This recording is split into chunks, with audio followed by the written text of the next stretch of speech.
সবাইকে শুভেচ্ছা জানিয়ে শুরু করছি ড্রিঙ্ক ইট আলাপ। আপনাদের সঙ্গে আছি আমি ইশরাত পায়েল। দর্শক, আপনারা জানেন যে আলাপ অনুষ্ঠানে আমাদের সঙ্গে প্রতিদিন একজন অতিথি থাকেন। আজকের অতিথির সঙ্গে আমরা আড্ডা শুরু করব। প্রিয় দর্শক, আজ আমাদের সাথে আড্ডা দেবার জন্য স্টুডিওতে উপস্থিত আছেন এ প্রজন্মের জনপ্রিয় কণ্ঠশিল্পী, আমাদের সবার প্রিয় মুখ লাবণী। লাবণী, শুভ সকাল। শুভ সকাল। কেমন আছো তুমি? আলহামদুলিল্লাহ ভালো আছি, তুমি কেমন আছো? খুবই ভালো আছি। অনেকদিন পরে তোমার সাথে আড্ডা দেওয়ার জন্য সকাল সকাল বসে পড়েছি। হ্যাঁ, আমিও চলে আসলাম সকাল সকাল তোমার সাথে আড্ডা দেওয়ার জন্য। গান নিয়ে ব্যস্ততা কেমন? আলহামদুলিল্লাহ ভালোই চলছে। সম্প্রতি তোমার একটি মিউজিক ভিডিও এসেছে, আমরা সবাই জানিয়ে দিয়েছো তুমি আমাদেরকে, জানিয়ে দিলাম, তো সেই সম্পর্কে কিছু শুনবো। জানিয়ে দিলাম সম্পর্কে কি বলবো, ভালো চলছে। মিউজিক ভিডিওটা বেশ কিছুদিন হয়ে আসছে এবং অলরেডি আমার ইউটিউবে এটা দেওয়া হয়েছে। ইউটিউবে ভিউজ অনেক হয়েছে, আসলে maybe 8K up without any reason, but অনেক ভালো। আমার খুব এটা সাড়া পাচ্ছি, মনে হচ্ছে যে আমার যারা ফ্রেন্ড আছে সবাই খুব ভালোভাবে নিচ্ছে, খুব পজিটিভলি নিচ্ছে। That's why I am very happy. হ্যাঁ, প্রথম যখন মিউজিক ভিডিওটি এসেছে আমি দেখলাম ফেসবুকে এবং সোশ্যাল মিডিয়াতে সবার প্রোফাইলে সাড়া ফেলে দিয়েছে। সবাই বেশ সবাই খুব পছন্দ করেছে অ্যাকচুয়ালি গানটা। আচ্ছা, দর্শকদের উদ্দেশ্যে বলতে চাই, আমাদের সাথে আছেন কণ্ঠশিল্পী নাহার লাবণী, যারা সরাসরি ফোনে আমাদের শিল্পীর সাথে আড্ডা দিতে চান টিভি স্ক্রলে দেখানো নাম্বারগুলোতে কল করতে থাকুন। আচ্ছা লাবণী, এখন গান নিয়ে ভবিষ্যৎ পরিকল্পনা কি?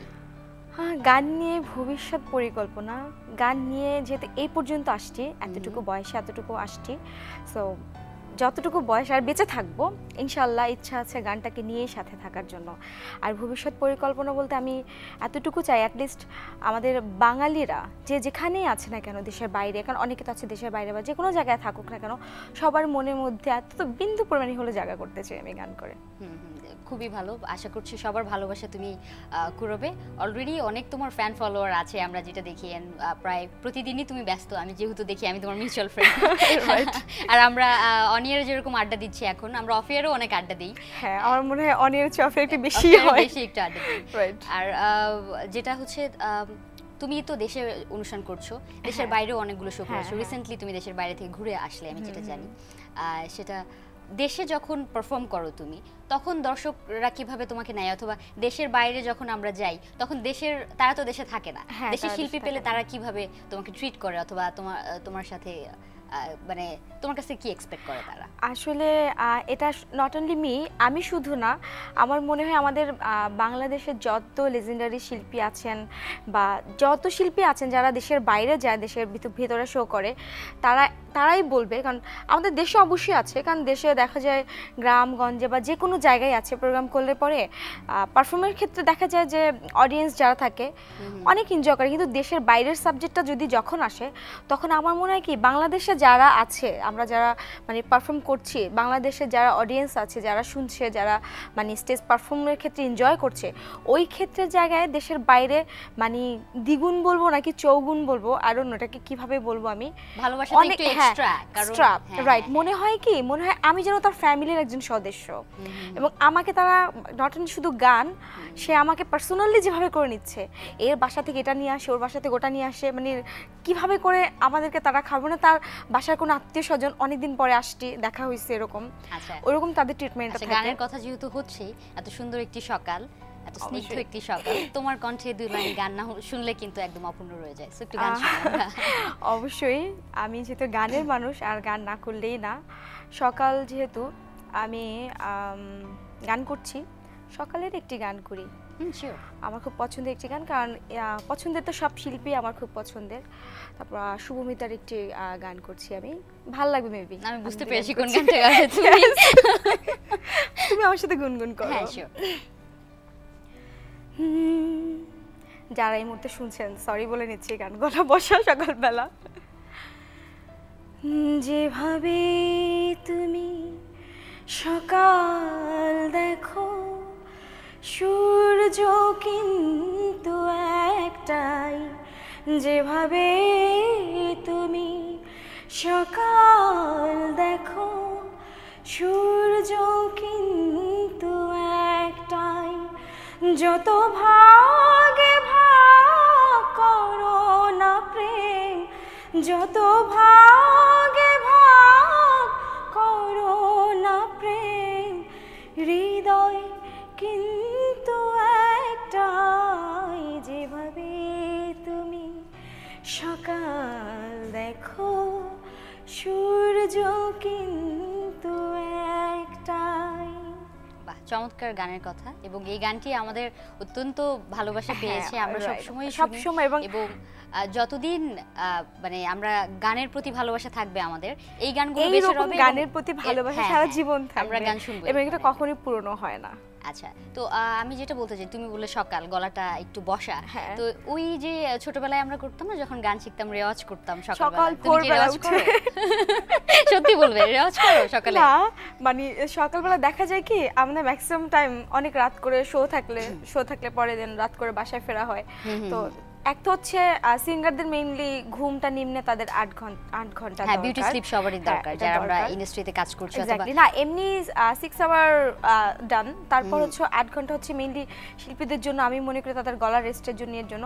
তো ওই সময়টা যদি আমি কিল করতে যাই যে আমি মানে ঘুমানোর জন্য একটু সময় নিলে সকালবেলা ওঠা না, আবার যদি শো না থাকে দেন অবশ্যই তাড়াতাড়ি মানে ঘুমানো হয় এবং সকালবেলা উঠে রেওয়াজটা করা হয়। এছাড়া যখন উঠি ঘুম থেকে তারপরে করা হয় না, তো বিকেলবেলা করা হয়। সকালে একটু কমই করা হয় কারণ ঘুম থেকে ওঠার পরে অন্য একটা কাজে বিজি হয়ে যাওয়া হয়, তারপরে বিকেল টাইমটা একটু আমার অ্যাটলিস্ট করা হয় বিকেল টাইমটা একটু।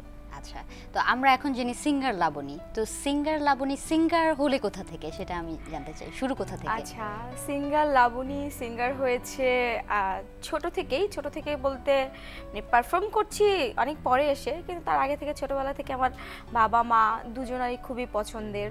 আমার বাবা গান করতেন না, তারপর তার গানের ডায়েরি থাকতো, তো ওই শখে বাবা গান শিখিয়েছেন আমাকে এবং আমার বড় বোনকে। সে করছে না কিন্তু আমি করছি, আর ওই দিক থেকেই ছোট থেকেই গান করা। আচ্ছা, আর পারফর্মের ক্ষেত্রে বলবো অনেক পরে এসে করা, কিন্তু মানে হারমোনিয়াম ধরা, সালগাম করা, ক্লাসিক্যাল করা এবং রবীন্দ্রসঙ্গীত, নজরুল সঙ্গীত করা, দেশাত্মবোধক গান করা স্কুল কলেজে, সেটা ওই সময় থেকে ছোট থেকেই চলে আসছে। আচ্ছা, আর ভবিষ্যতে নিজেকে কোন জায়গায় দেখতে চাও? ভবিষ্যতে কোন জায়গায় দেখতে চাই আল্লাহ তাআলা জানে যে কোথায় যেতে পারবো, বাট স্বপ্ন রাখি যে অনেক স্টার না হই কিন্তু ভালো গান করে ভালো একজন শিল্পী হবে। হ্যাঁ, ভালো একজন শিল্পী হতে চাই। আচ্ছা, কি ধরনের গান করতে তোমার বেশি ভালো লাগে?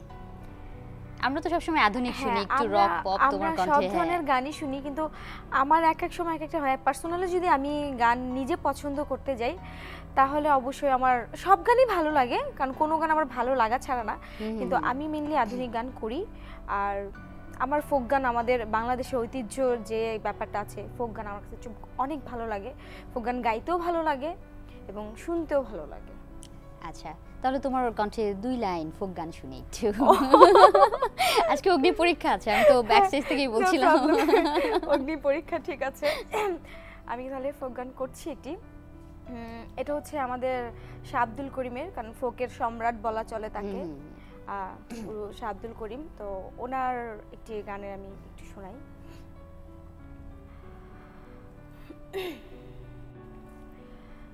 বন্ধুরে কই পাবো সখী গো, ও সখী আমার বলো না, আমার বন্ধু বিনে পাগল মনে বুঝাইলে বোঝে না, আমার বন্ধু বিনে পাগল মনে বুঝাইলে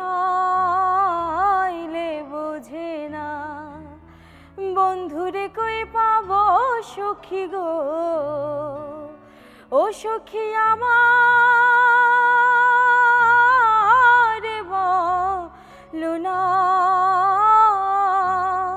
আমার বন্ধু বিনে পাগল মনে বুঝাইলে বোঝে না, সাধে সাধে ঠেকসি ফান্দে গো,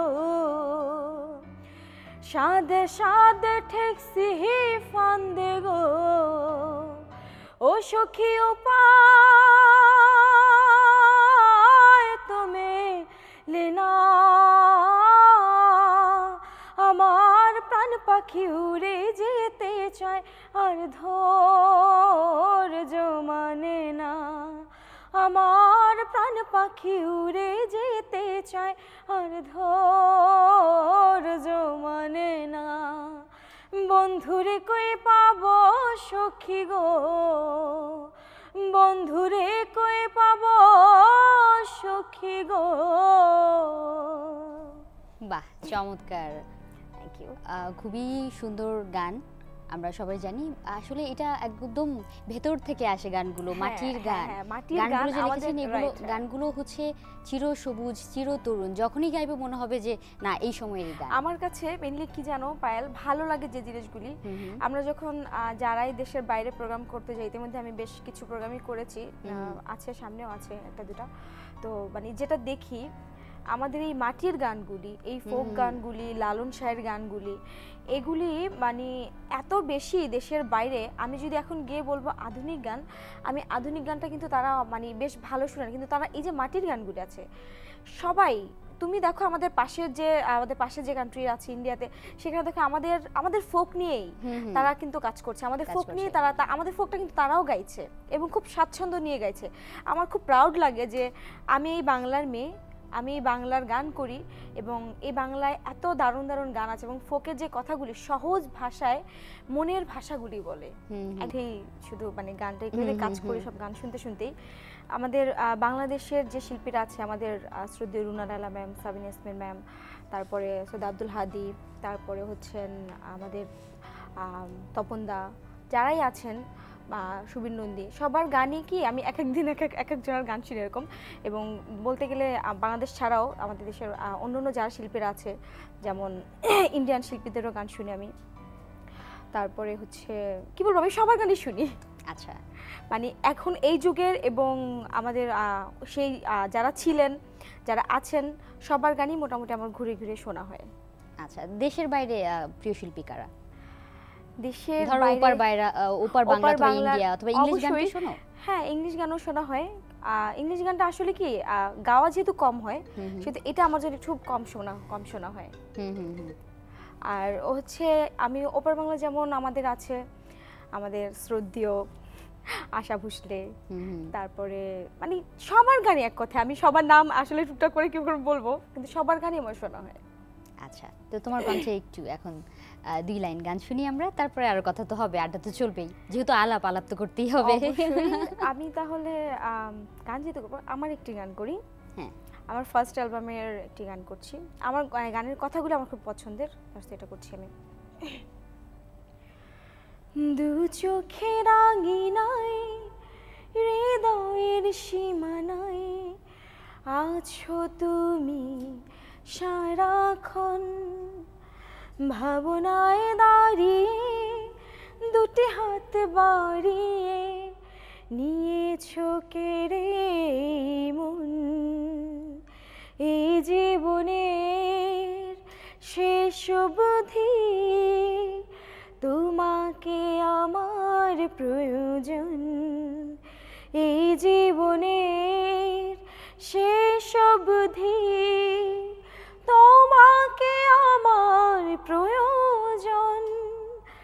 দু চোখের আঙিনায় হৃদয়ের সীমানায় আছো তুমি সারাক্ষণ।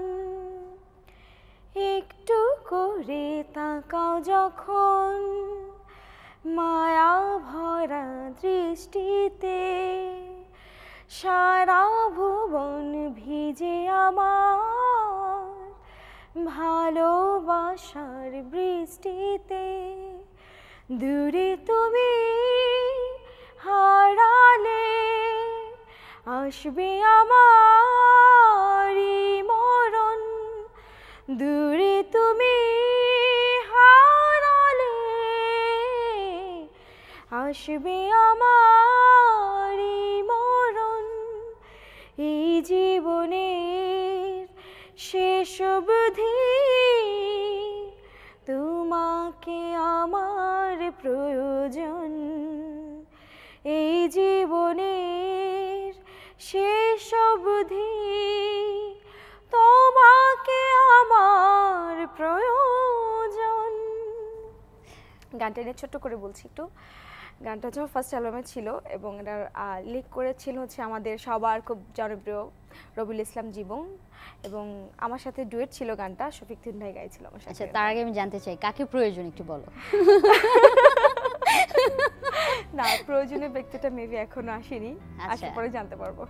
দর্শক, নাহার লাবণী এখনো সিঙ্গেল। যাই হোক, অফ এয়ারে এটা নিয়ে আরো বিস্তারিত আমরা কথা বলবো, কিন্তু সামনে কি কি প্রজেক্ট আছে তোমার? গান নিয়ে কি ভাবনা অথবা কি নতুন গান আসছে? আমার নতুন গান আসছে, যেটা আমার মিক্সড অ্যালবাম আসছে, দুটো মিক্সডের কাজ করেছি। এটা হচ্ছে আমাদের এই যে পয়লা বৈশাখে দেওয়ার কথা ছিল, কিন্তু মেবি পয়লা বৈশাখে কোনো একটা প্রবলেমের জন্য আসছে না। আর আমার সলো কাজ চলছে, সলো কাজ করছি। এই যে জানিয়ে দিলাম তোমায়, এটাতে আমি একটা গান করে করে ভিডিও করে আমি দিচ্ছি। সো নেক্সট আরো একটা গান করছি, যেটা করে ভিডিও করব। মানে তুমি অ্যালবাম আকারে দিচ্ছ না, একটি একটি গান খুব সুন্দর করে ধরে মিউজিক ভিডিওগুলোকে একটু সুন্দর প্রেজেন্টেবল করে তারপর দিচ্ছ? এক্স্যাক্টলি। ফার্স্ট হচ্ছে আমি ভাবছি যে একটা গান করি, গান করে মিউজিক ভিডিও একসাথে করে দেন আমি সিডি আকারে আমি দিব এটা। আচ্ছা, তো তোমার কি মনে হয় এখনকার যারা শিল্পীরা, নতুন প্রজন্মের যারা আছেন, তোমরা যারা আছো, তোমরা যারা আছো, তো আমরা সবাই ইদানিং দেখি, সেটা হচ্ছে গানের প্রতি জোরটা একটু কম দিয়ে মিউজিক ভিডিও একটা সুন্দর লোকেশনে খুব পরিপাটি ফিটফাট, এবং গানটা গাওয়ার আগে অথবা লিরিকটা পাওয়ার আগে কিন্তু আগে দেখে যে আমার মিউজিক ভিডিওটা আমি এভাবে করব, তাহলে এই গানটা নিয়ে করব। তো তোমার কি মনে হয় যে মিউজিক ভিডিওর দিকে বেশি জোর দিলে গানটা আমরা বেশি দিন মনে রাখবো, অথবা নাকি আমাদের গানটাকে আগে প্রপারলি করা উচিত? তুমি মানে গুরুত্বপূর্ণ একটা কথা বলছো। এটা আসলে মানে কেন যেন একটা হয়ে গেছে যে মানুষ সবাই, নট অনলি শুধু আমাদের যারা নতুন প্রজন্মের যারা আছে তারা না, এটা আমাদের সিনিয়র যারা আছেন, সিনিয়ররা এই কাজগুলি করে করে না আমাদের নতুনদের জন্য আরো বেশি কষ্টকর বানিয়ে দিচ্ছে কাজগুলি। এক তো হচ্ছে আমরা নতুন, কারণ আমাদের অডিয়েন্সকে আমাদের গান শোনাতে হলে ভালো গান দরকার। আর ভালো গান শুধু তারা না, এবং যারা লেজেন্ডারি শিল্পী যারা আছেন তারা তো ভালো গান করেনি, দ্যাটস ওয়াই তারা অবশ্যই একটা ভালো অবস্থানে আছেন। তারা একটা গান করে তারাই অনেক ব্যয়বহুলভাবে মিউজিক ভিডিও করে তারা দিচ্ছে। এখন বলে না, আগের জিনিসটা যেখানে যায় পেছনেটা ওই দিকেই যায়, তো ওভাবে করেই মনে হয়। এবং না, ওইটা তুমি যেটা বললা যে মানে গানটা করলা, গান করার আগে মিউজিক ভিডিও নিয়ে, আমি অ্যাটলিস্ট সেটা ভাবি না। আমি আগে গানটার কথা চিন্তা করি, গানটা আগে কেমন হলো, গানটা ভালো হলো কিনা, গানটার উপর বেস করে দেন মিউজিক ভিডিওটার কথা চিন্তা করি। যেমন জানিয়ে দিলাম গানটা যেটা করলাম আমি আগে, আমি গানটা করেছি। হ্যাঁ, অনেক আগে গানটা আমরা পেয়েছি। আমি গানটা কিন্তু আগে আমি সবাইকে করেছি, ওটা নিয়ে অলরেডি আমি কয়েকটা টেলিভিশন চ্যানেলেও গিয়ে আমি সাক্ষাৎকারে বলেছি। তো প্রথমে গানটা করি, দেন তারপরে গানের উপরে বেস করে যেটা আসে সেই মিউজিক ভিডিওটাই করছি। আর এখন হচ্ছে কি, মানুষ শুধু শোনার আগে যেমন হতো কি, মানুষ ক্যাসেট শুনতো, ক্যাসেটে কি মানুষ গান শুনতো, তখন কিন্তু দেখার প্রবণতাটা কিন্তু কম ছিল। মানুষ কিন্তু এখন সোশ্যাল মিডিয়া হয়ে গেছে, মানুষ নামে চিনতো, রাইট? হ্যাঁ, মানুষ নামে চিনতো, এই শিল্পী এই শিল্পী এই শিল্পী, তার গান শুনছি নামে শুধু জানতো, কিন্তু তারা যে অ্যাকচুয়ালি তারা দেখতে কেমন তাও কিন্তু মানুষ দেখতো না, এখন মানুষ বুঝতো না, শুনে এবং দেখে। এখন আমাদের ইন্টারনেটের এই যুগটা চলে এসে মানে সবকিছু ফাস্ট হয়ে গেছে, দ্যাটস ওয়াই মানুষ এখন শুধু দেখে না, মানুষ শুনেও। আচ্ছা লাবণী, দর্শকরা তোমাকে দেখছে এবং স্টুডিওতে আমরা যারা আছি দেখবো এবং শুনবো। খুব ছোট্ট করে 2 লাইনে তোমার কণ্ঠে একটু বাংলা ছায়াছবির গান শুনবো। বাংলা ছায়াছবির গান? হ্যাঁ, জনপ্রিয় কোনো গান। আচ্ছা ঠিক আছে, তো বাংলা ছায়াছবির গান হলে আমি একটা গান করছি। সিনেমাটার নামটা আসলে মেবি আমার মনে নেই, কিন্তু আমি জানি সিনেমাটা হচ্ছে শাবনূর এবং সালমান শাহ ছিল। আচ্ছা। তুমি আমার মনের মানুষ, মনের ভিতর, তুমি আমার মনের মানুষ, মনের ভিতর, তুমি আমার জান রে বন্ধু, অন্তরের অন্তর, তুমি আমায় কইরো না গো কোনো দিনও পর, তুমি আমার মনের মানুষ, মনের ভিতর, তুমি আমার মনের মানুষ, মনের ভিতর, তুমি আমার জান রে বন্ধু, অন্তরের অন্তর, তুমি আমায় কইরো না গো কোনো দিনও পর, তোমায় এক নজর না দেখলে পরে পরাণ আমার পরে, দেখিলে পরে দুই নয়নে তৃষ্ণায় আরো বাড়ে। তোমায় এক নজর না দেখলে পরে, পরাণ আমার পরে, দেখিলে পরে দুই নয়নে তৃষ্ণায় আরো বাড়ে। সামনে আমার প্রেমের সিন্ধু, পাই না তারে এক বিন্দু। সামনে আমার প্রেমের সিন্ধু, পাই না তারে এক বিন্দু। হায় রে আমি অভাগিনী, পিপাসায় কাতর, তুমি আমার জান রে বন্ধু, অন্তরের অন্তর। ধন্যবাদ লাবণী, খুব চমৎকার কিছু গান এবং আড্ডা দেওয়ার জন্য আমাদের সাথে আড্ডা দেওয়ার জন্য এবং স্টুডিওতে আসার জন্য। অনুষ্ঠান একদম শেষ। Thank you. হ্যাঁ, তোমাকে অনেক অনেক ধন্যবাদ। আমি অবশ্যই ধন্যবাদ জানাই বৈশাখী টেলিভিশনকে। প্রিয় দর্শক, ড্রিঙ্ক ইট আলাপ অনুষ্ঠান থেকে আজ নিতে হচ্ছে এখানেই বিদায়। দেখা হবে আগামী পর্বে নতুন কোনো অতিথিকে নিয়ে, প্রিয় মুখ নিয়ে। সে পর্যন্ত সবাই ভালো থাকবেন, আমাদের সাথেই থাকবেন।